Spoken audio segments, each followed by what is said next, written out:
Hi everybody, how are you all doing?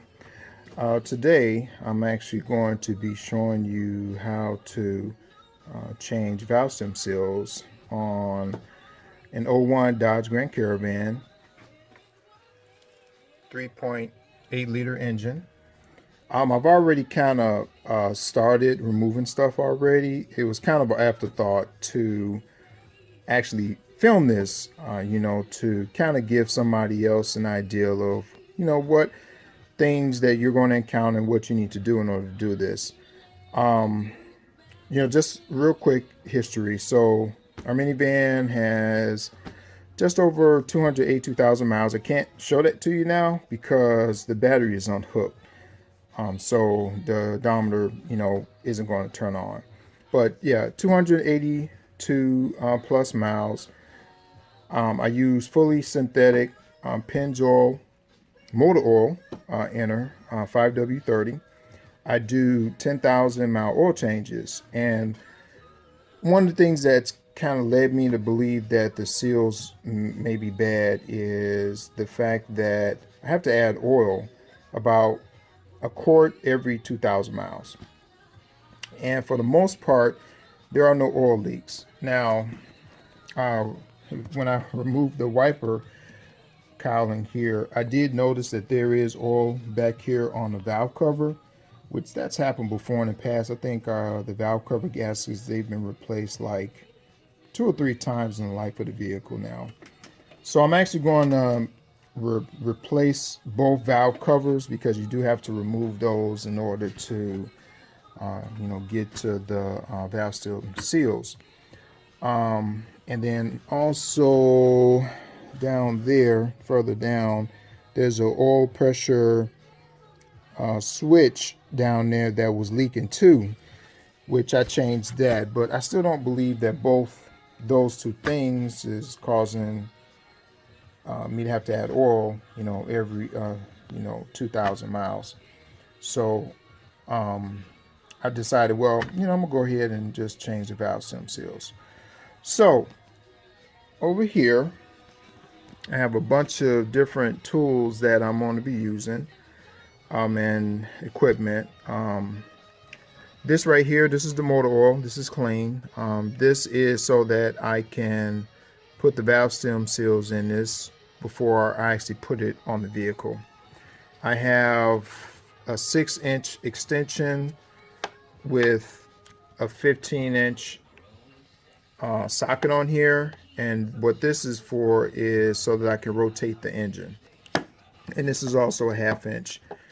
I have an adjustable 3/4 inch ratchet, which I'm going to need this for when I'm actually removing this bolt here and this one here. And the reason why is because I have to angle it in, because of the upper intake manifold there, which is why I have a swivel here. And I also have an extension. I think this one may be just either 10 or 12 inches.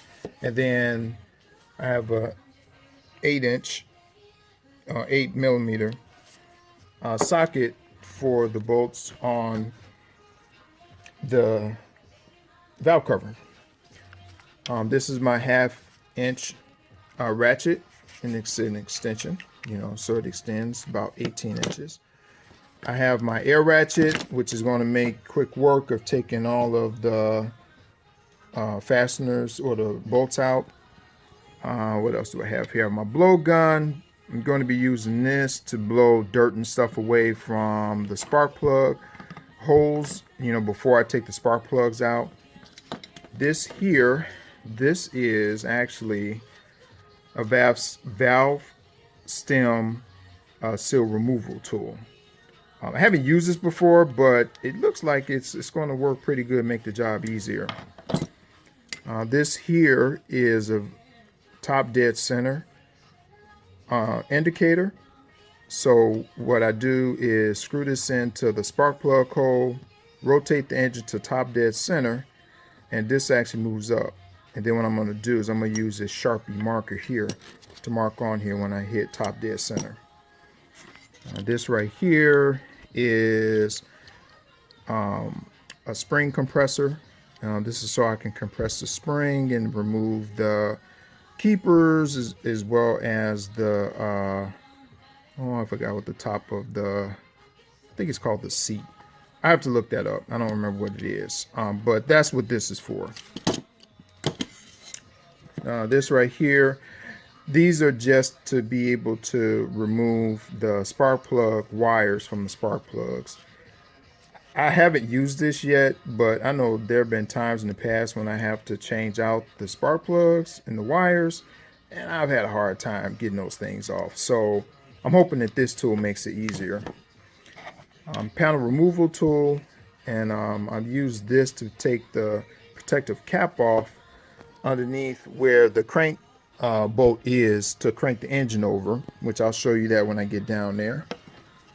I have a regulator here. As you can see, it goes all the way up to 200 psi, and what this is for is to connect this.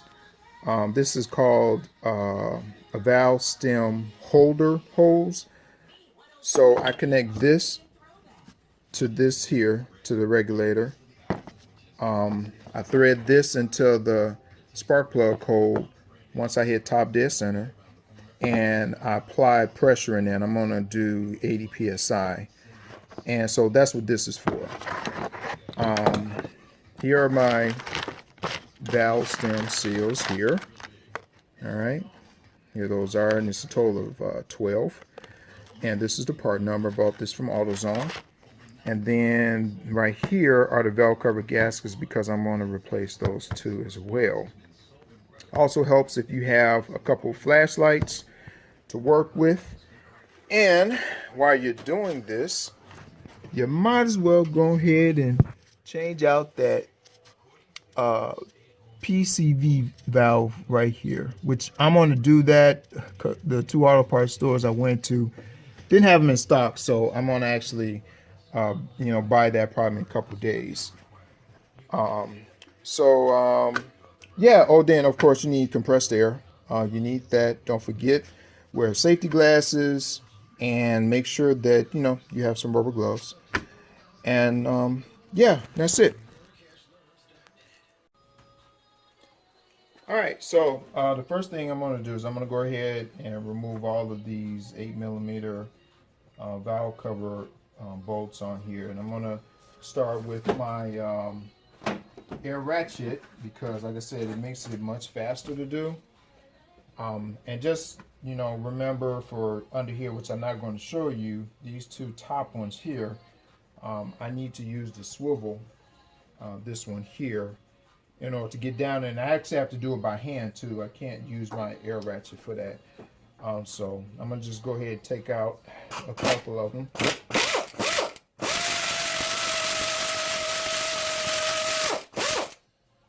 And the great thing is, because these have rubber garments on them, they actually keep the bolts in place inside of the valve cover, which I'll show you that once I take it off.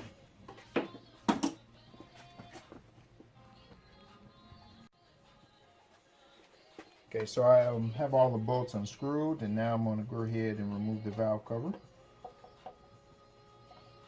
And it's a good idea to just be very careful. You don't have to remove anything else. So see, and these are the rubber garments here. And these can actually, they actually affix into the actual valve cover itself. And normally these come with the set of valve cover gaskets, which I actually have the rubber ones, which I really love those because they actually seal better and they last longer. So I'm gonna go ahead and put this to the side over here, and you can see here. Let me get you a little closer. You can see everything in here. So what I'm going to do now is I'm going to go ahead and I'm going to remove these bolts here, which I'm not, they look like they're a 10mm.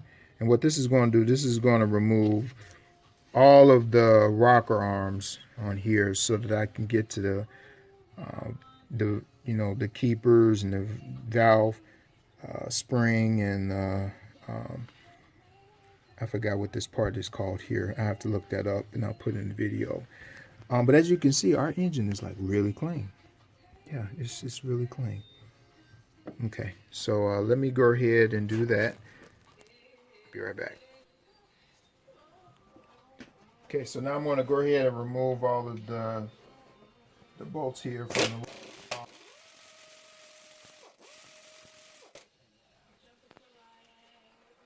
I'm not quite sure if they actually come out of this or not. Yeah,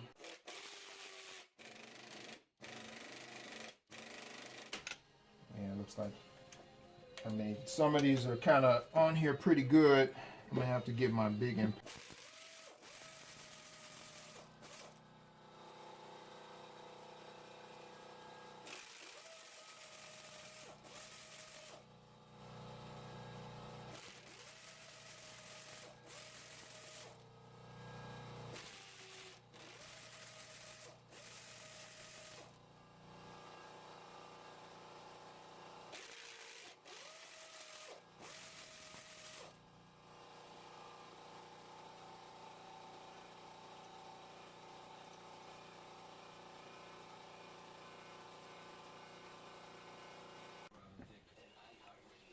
Okay, so now I'm going to go ahead and remove, this is cylinder, what is this, 2? Yeah, this is cylinder 2, this is 4, and this is 6. The manual says to start with cylinder 1, but I'm going to go ahead and I'm going to start and do just the front 3 cylinders here, because these are easier to get to, and since this is my first time doing it. So I'm going to go ahead and grab my spark plug plier with my spark plug wire removal tool. Let's see if I can get it in there. Get this off pretty easy.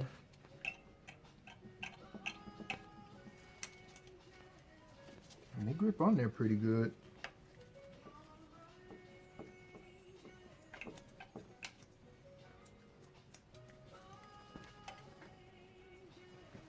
Yeah, it's still real hard. I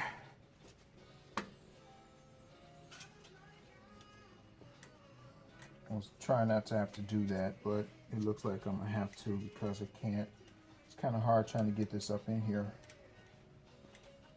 And I don't want to break the boot on them because I just replaced these not too long ago. Okay, but let me try to get this off and then I'll come back. Okay, so I went ahead and cleaned around the spark plug. Another thing you want to do is you want to be careful. Don't use shop air because with the valve cover off, it's just going to blow all in there. So I had to use my shop vac for that. If you're going to remove the spark plugs before you take the valve cover off, then you can spray that. But outside of that, yeah, don't do that. Okay, so it's a 5/8 socket that I have. There we go. And then I think these spark plugs, it's a good time to replace these spark plugs too and wires if you haven't done so. These, I think, I still got about 50,000 miles left on them unless I see that, they're bad. But outside of that, I have, no need to really change them out. And remember, you want to be very careful when you're working around with the engine bay with these valve covers off because you don't want oil. I mean, it's a good idea to probably even cover this up with maybe some shop towels. Like this. Kind of cover it up so that, stuff don't fall up in there because it's going to it'll go right directly into the engine. So this is actually a pretty, good idea to do that. In that way, you don't have to worry about stuff falling up in there or anything like that. Okay. So I'm gonna go ahead and let's do this by hand.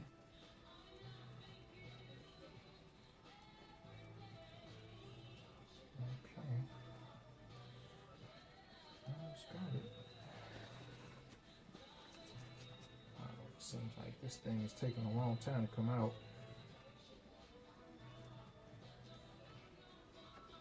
All right. Okay, so I got a little dirt on it just because of taking it out, but yeah, that's it. And then I'm going to use my shop vac again to, clean around the hole.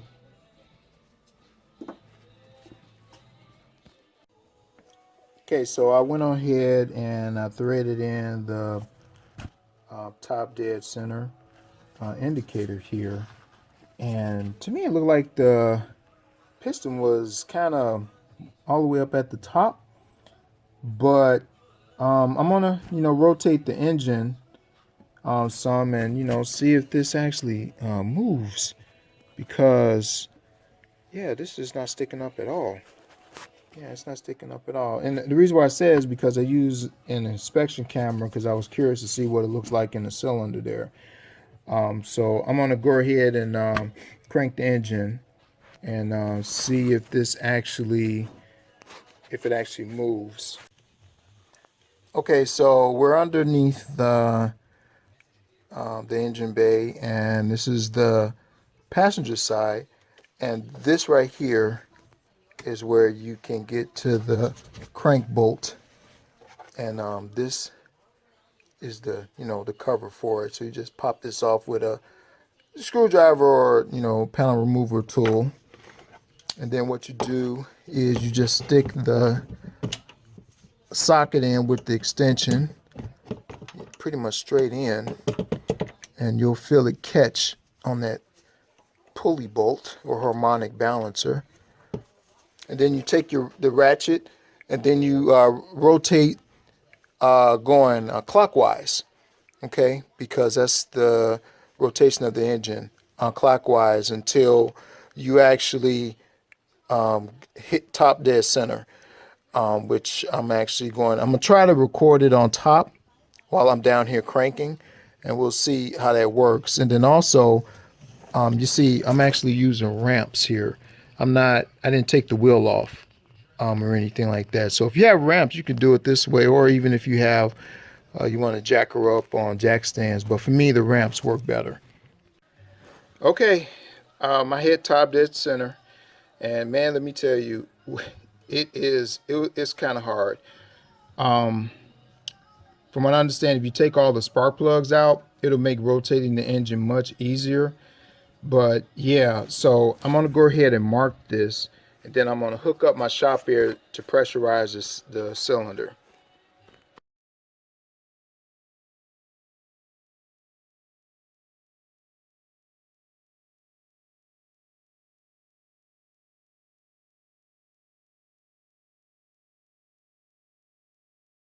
Go ahead and connect my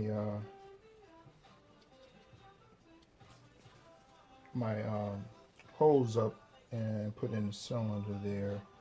And they actually said you should put a little bit of oil on it when you're threading that in. I should have did that with whatchamacallit too, with the actual top dead center tool, which I'll do that on the next cylinder when I do the rest of them, so it'll make it easier to thread this in.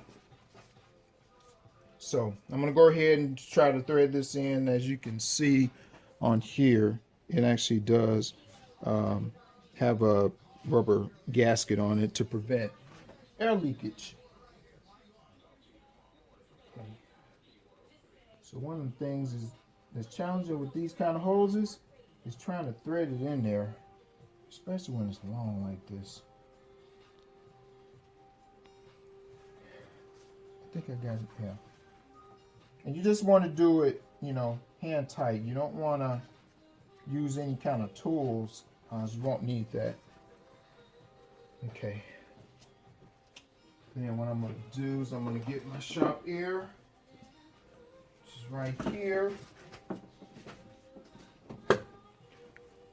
And then my regulator. And as you can see, I have the regulator all the way on 0. You can see that it's on 0 there. And I'm going to hook it up. And then I'm going to slowly turn it, the regulator, until it hits, let me turn you over this way, 80 psi to pressurize the cylinder.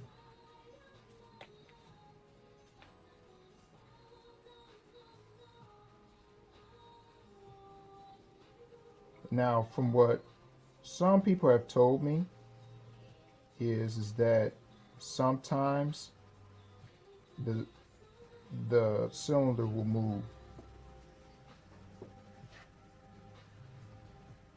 I'm only at 60. No, I'm at 80. And you can actually hear the noise. All right. Next I'm going to do is I'm going to grab my tool here.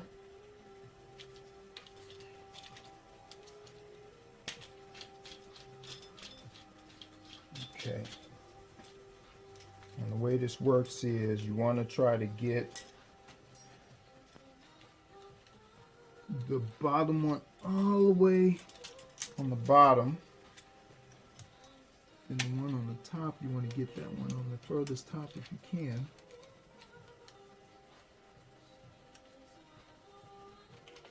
So it's kind of like this here.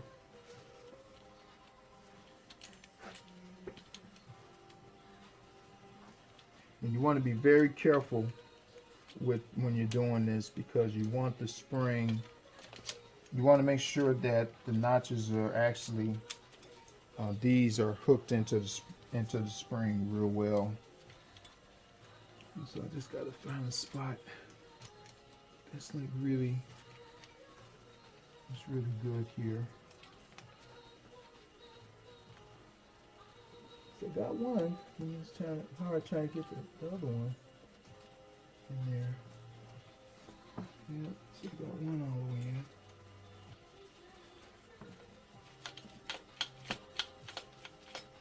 And then I just continue to twist this. And I'm really hoping that I actually get this on here good, because if I don't, the spring's going to pop out.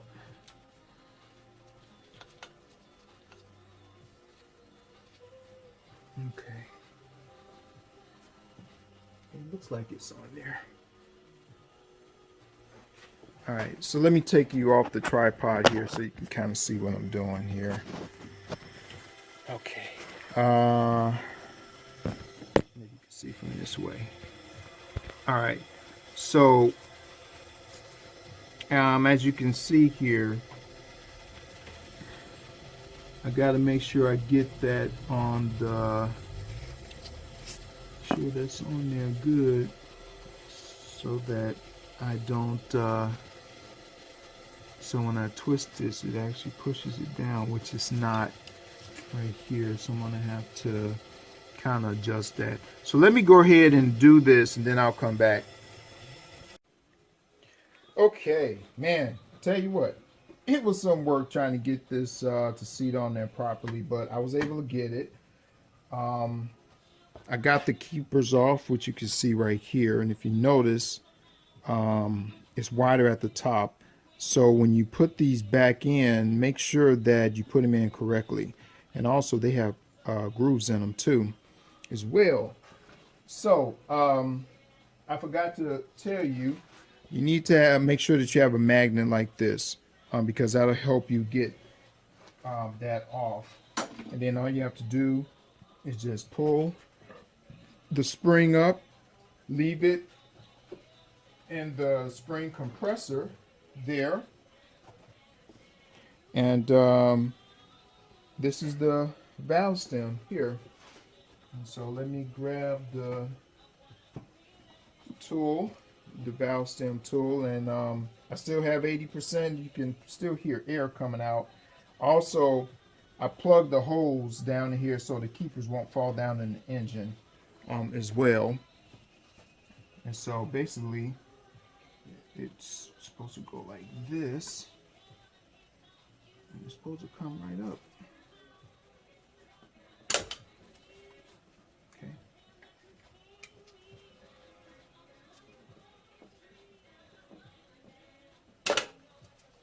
It's not as makes it look easier on YouTube, but it's coming.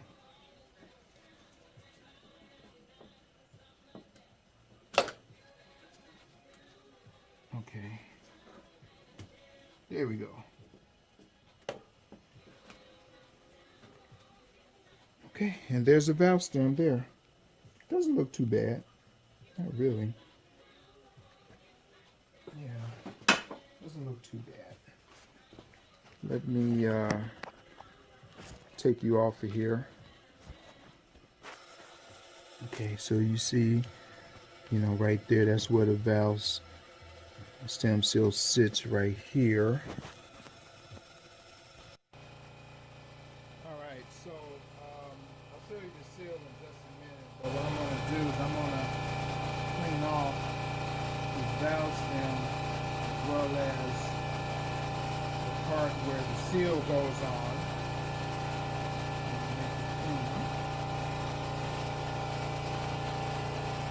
Let me bring you over here so that you can see the valve stem seal, the old and the new one. Okay, so this is the old one, and then this is the new one. They're pretty identical as far as size, which you can see that there. But this one does look, the hole does look bigger than on this one here. See, this looks a little bit bigger. Alright, so I'm going to go ahead and put this in the oil there, and then I'll let you see me put it on. Okay, so I've already dipped the valve stem seal in the oil. I used the tool to do it, and I'm going to use my tool to push it back on here. You see it back on. Which should do it pretty easy, just like that, and it's done. Okay, so now I'm going to go ahead and I'm going to put the spring back on.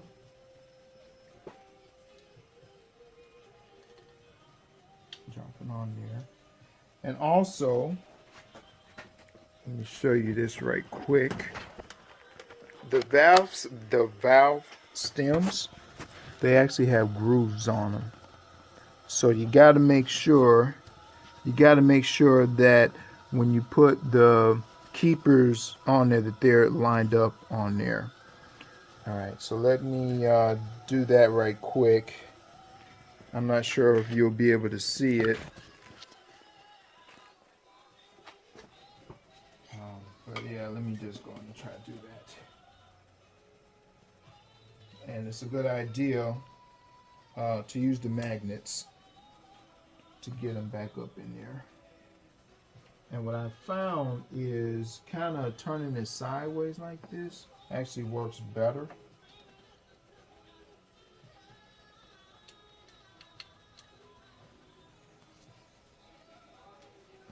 Okay, well, I actually got to put it in with my hand because the magnet keeps holding on to it.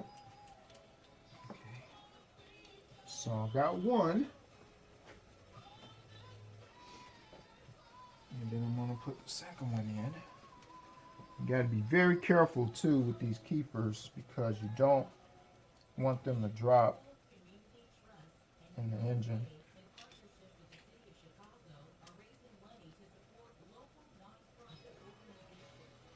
Okay.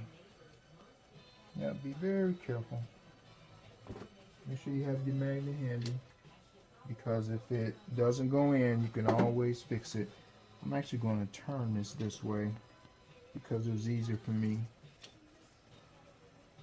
to get this keeper in over on this side. So I have a little more room.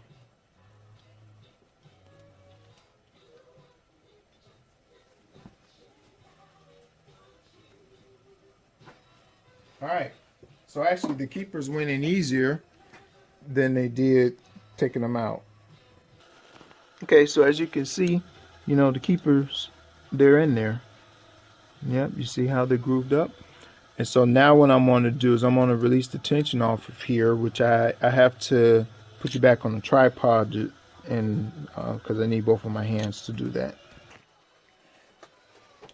Okay, make sure when you're releasing the tension that you do it slowly.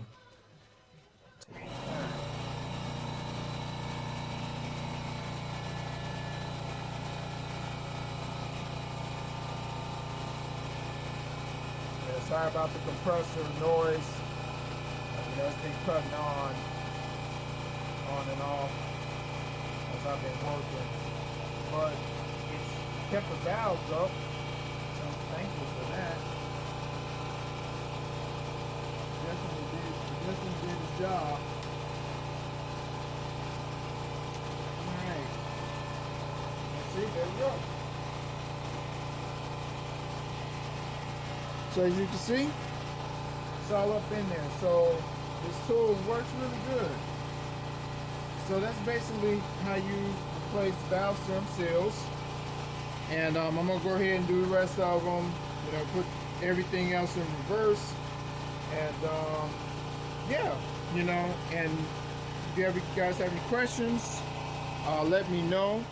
I'll actually drive for about 1,000 miles and check the oil level to see if if this has made a difference or not, and put this at the end of the video. Just wanted to show you that I am actually all done changing all of the valve stem seals on the this side of the engine, which is cylinder 2, 4, and 6. Couple notes: the spark plugs are they're like 20 foot-pounds. So when you torque them 20 foot-pounds, make sure that you clean the spark plugs off if you're going to reuse them, as well as the boot for it. Up here, the rocker arm shaft, which is this piece here, these bolts are torqued at 180 inch-pounds. You're probably going to have a hard time when you're trying to seat this back on here, because of the rocker arms. They want to move because they move real freely, so it's going to be hard. But once you actually put it down, and I didn't have to take the bolts out. I think this one here I took out because this was like the longer bolt, but the rest of the bolts stayed in, and I just kind of made sure that before I started tightening any of the bolts down, that the rocker arms were seated. A stem in the back for the camshaft, I believe that those were underneath the actual rocker arm. Make sure they're all seated on there, and then you just tighten them down. And once you tighten them down, they're going to tighten up. Okay, and you're just going to keep jump around at first, but then after that, once you get them like pretty tight, then you can just go down the line so that you don't forget to torque them down. Okay, and let's see. Oh yeah, and this piece right here, that's the retainer.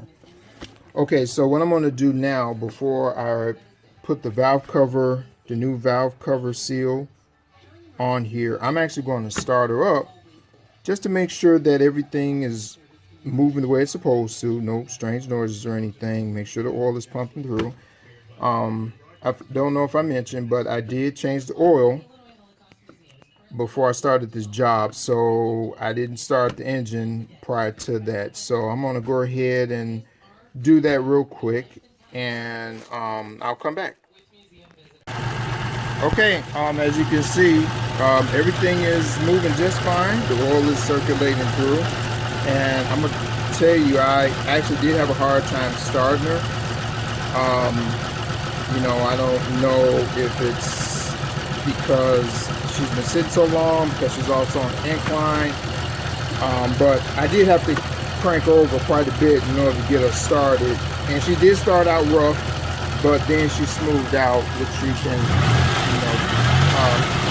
tell here now. So, yeah, so I'm going to go ahead and shut this off with the valve cover on here. Then I'm going to just let her run, warm up a little bit, and then I'm going to go and do the back ones. Okay, so here's a quick update for you. I am all done changing all of the valve stem seals on both sides of the engine. And just a couple notes that I wanted to point out. So the ones up here in the front, they were fairly easy. Easy access, up here, I was able to see everything, not a problem at all. But the ones on the back, these are harder to get to, just because of the location of where it is, but also because of the way it's angled that way.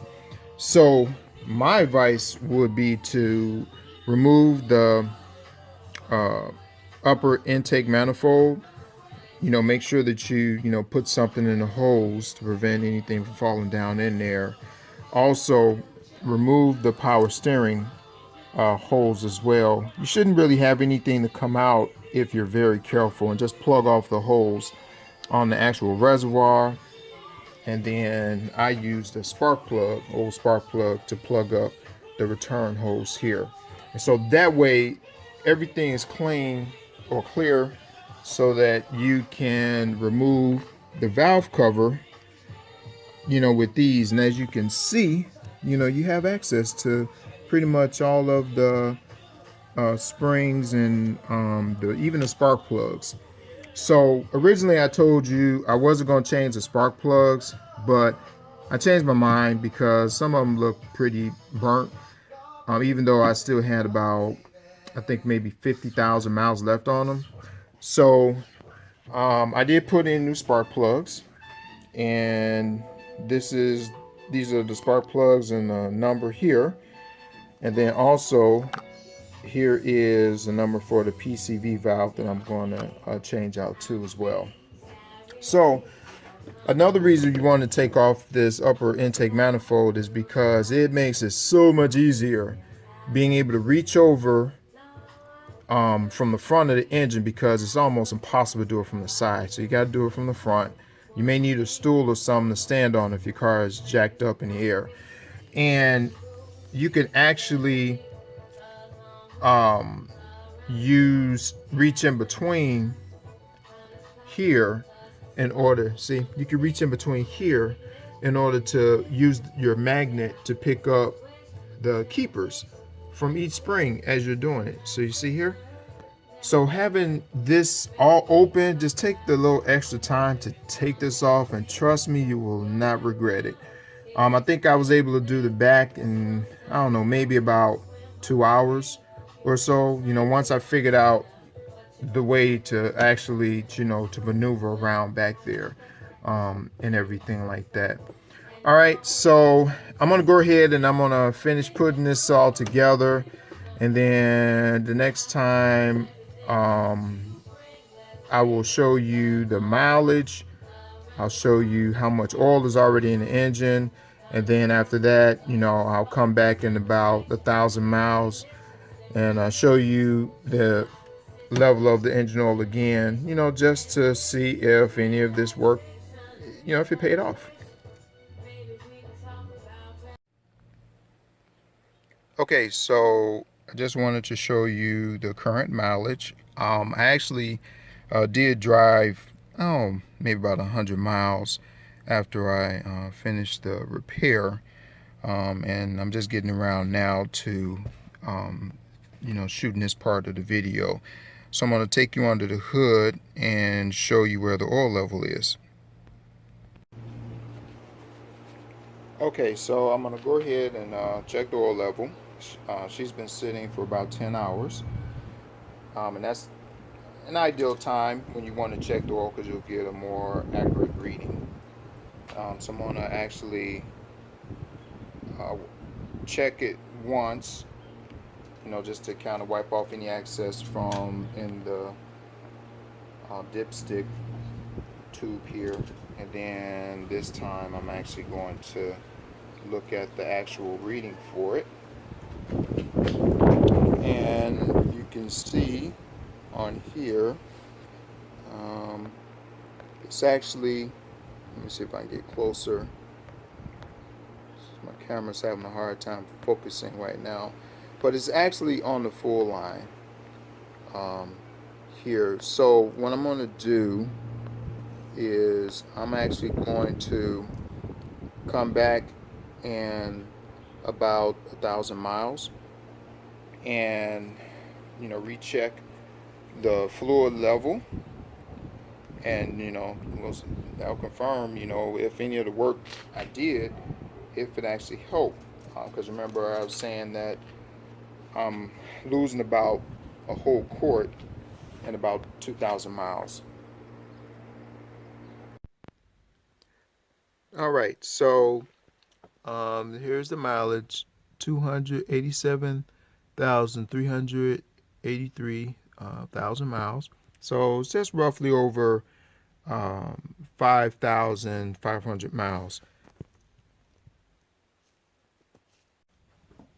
So I'm gonna go ahead and I'm gonna check the oil. Now, I know I had mentioned that I was gonna come back after I think it was maybe 2,000 miles, just to kind of see what the oil was. And I've been checking it about, every 1,000 miles. So I already know what it is, but I just want to show you. The engine has been running for about 24 hours. So there you have it. There's the oil level right there. See that? It's just right above the minimum mark. So what a significant improvement in oil consumption. So what I'm going to do, because I'm still sticking with the 10,000 mile oil change interval, I'm going to put in another quart, so that way I won't, damage the engine or anything like that. But replacing the valve stem seals along with the valve cover gaskets help tremendously with oil consumption. Normally by now I probably would have gone through almost 3 quarts of, I would have had to add 3 quarts of oil. I haven't had any oil. And like I said, I'm going to add, just 1 quart, probably maybe 3/4 of a quart, because it wasn't quite below the minimum mark yet. But this is so much better, because if I was to do just 5,000 mile oil change intervals, I wouldn't have to add any kind of oil. So if you guys have any questions, please post them in the comments. You guys have yourself a blessed day.